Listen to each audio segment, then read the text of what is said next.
जब इमोशंस या जज्बात का जिक्र आता है तो हम समझते हैं कि इनका ताल्लुक सिर्फ रोमांटिक लाइफ से है या किसी दुख सदमे या किसी लड़ाई से है। लेकिन जज्बात इमोशंस हमारी रोज़ाना की ज़िंदगी में शामिल हैं, असरअंदाज होते हैं। हमारी सोचने, समझने, फैसला करने और एक्शन लेने पे इन इमोशंस का जज्बात का बहुत अमल दखल है। हत्ता कि हमारी कामयाबी का ताल्लुक भी हमारे जज्बात और इमोशन से है। अगर कोई बच्चा बहुत ज़हीन है, ग्रेड्स अच्छे ले रहा है, अच्छी तालीम मुकम्मल करके जब किसी प्रोफेशन में जाता है तो अक्सर वो अपने जज्बात इमोशंस को कंट्रोल नहीं कर सकता।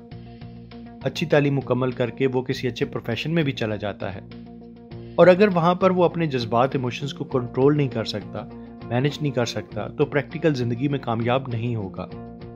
उसकी जहानत यानी IQ सिर्फ एक ख़ास हद तक तो उसका साथ देगी, लेकिन अगर उसमें जज्बाती जहानत नहीं है यानी इमोशनल इंटेलिजेंस EQ, तो फिर उसके लिए प्रैक्टिकल लाइफ में नाकामी ही होगी। यही बात बताती है डैनियल गोलमैन की किताब इमोशनल इंटेलिजेंस कि जज्बात हमारी ज़िंदगी पे कैसे असर डालते हैं और हम इनको किस तरह से काबू में रख सकते हैं ताकि इनसे हमें नुकसान कम से कम हो, और बल्कि इमोशंस को अगर अच्छे तरीके से मैनेज करते हैं तो हम ज़्यादा कामयाब कैसे हो सकते हैं। अगर एक बच्चा किसी गर्म बर्तन को या चूल्हे को हाथ लगा ले तो उसे जलन की वजह से दर्द होगा और ये बात उसके दिमाग में स्टोर हो जाएगी और उसका दिमाग उसे हमेशा वो दर्द, वो फीलिंग्स याद करवाता रहेगा जब भी वो किसी गर्म चीज़ को हाथ लगाने लगेगा। तो हमारे दिमाग में फैक्ट्स, नॉलेज भी स्टोर होता है और साथ में माजी के तजुर्बों से फीलिंग्स भी स्टोर होती हैं। हम जब भी किसी मुश्किल सूरत हाल में जाते हैं तो हमारा दिमाग हमें इमोशनल चीज़ें बताएगा, हमारी थिंकिंग भी इमोशनल हो जाएगी। मिसाल के तौर पे हम किसी जंगल में रात के वक्त अकेले हैं तो ज़रा सी भी आवाज़ें हमें डरा देंगी, खौफज़दा कर देगी और हमारी रैशनल थिंकिंग यानी फैक्ट्स पर सोचने की सलाहियत कम हो जाएगी। तो जज्बात या इमोशंस की पावर जब हमारी सोचने समझने की सलाहियत को ख़त्म करेगी तो इससे हम गलत फैसले करेंगे, हम जल्दबाजी से काम लेंगे, हमसे गलतियां होंगी और नुकसान उठाएंगे। सबसे पहले तो हमें अपने जज्बात इमोशंस को पहचानना होगा।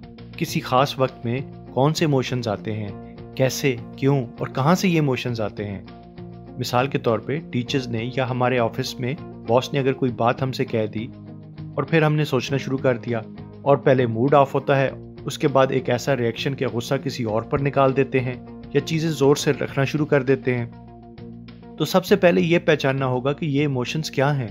क्या ये गुस्सा है, सदमा है, फ्रस्ट्रेशन है, मायूसी है, हसद, जेलसी है, और अगर है तो फिर ये कहाँ से आए, क्यों आए, कब आए। अब थोड़ी देर ठंडे दिमाग से सोचें, एनालाइज करें कि शायद बॉस किसी प्रेशर में हो, शायद वो आपका पॉइंट ऑफ व्यू समझ ही ना सका हो, और अगर आप इस तरह से सोचेंगे तो आप अपने इमोशंस को काफ़ी हद तक काबू में कर लेंगे और आपका रिस्पॉन्स बेहतर होगा, आप कोई नेक्स्ट गलती भी नहीं करेंगे। हमारी जज्बाती जहानत में दूसरी अहम चीज़ ये है कि हम दूसरों के जज्बात, इमोशंस को भी समझें, अपने आप को अगले बंदे की जगह पर रख कर देखें। जब उसके एहसासात को आप समझ लेंगे तो आप अपने जज्बात पर अच्छा काबू कर पाएंगे। मिसाल के तौर पे आपका कोई एक दोस्त गली में आ रहा हो और आपको सलाम किए बगैर गुजर जाए तो आप ज़रूर अपसेट होंगे, गुस्सा भी आएगा। लेकिन अगर आप अपने आप को उसकी जगह पर रख कर सोचें कि कई दफ़ा बंदा किसी और सोच में गुम होता है, वो किसी दोस्त को पहचान नहीं पाता, इसका ये मतलब नहीं कि उसने ये जानबूझ के हरकत की हो। राइटर हमें यह बताता है कि जब हमारे ऊपर नेगेटिव इमोशंस छाए हों, हम उदास हों, परेशान हों, अपसेट हों, तो सबसे ज़रूरी ये है कि किसी भी और काम में अपने आप को मसरूफ़ कर लें, क्योंकि उदासी एक स्पाइरल की तरह है, एक भंवर की तरह है, जिसमें अगर आपने जल्दी से अपने आप को निकाला नहीं तो आप इसमें धंसते चले जाएंगे और नीचे चलते जाएंगे, और जितना नीचे जाएंगे उतनी ही वापसी आपके लिए मुश्किल हो जाएगी। जब नेगेटिव इमोशंस आएँ तो आप मुख्तलिफ काम कर सकते हैं।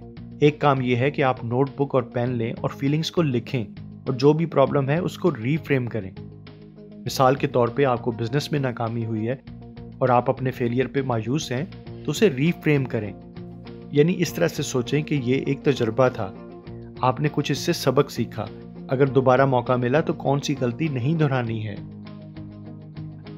इस तरह से अपने नेगेटिव इमोशंस की रीफ्रेमिंग करना इसको कंट्रोल करने में सबसे मददगार काम है। और इसी तरह नेगेटिव इमोशंस को रोकने के लिए सबसे मददगार काम है नेचर में जाना, घर से बाहर निकलना।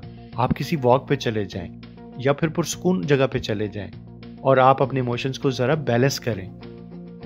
तो ये हैं वो चंद अहम बातें जो कि डैनियल कोलमेल की किताब इमोशनल इंटेलिजेंस से है कि किस तरह से जज्बात हमारी ज़िंदगी पे असर डालते हैं, किस तरह से हम इनको काबू करके ज़्यादा पुरसकून और एक कामयाब ज़िंदगी गुजार सकते हैं।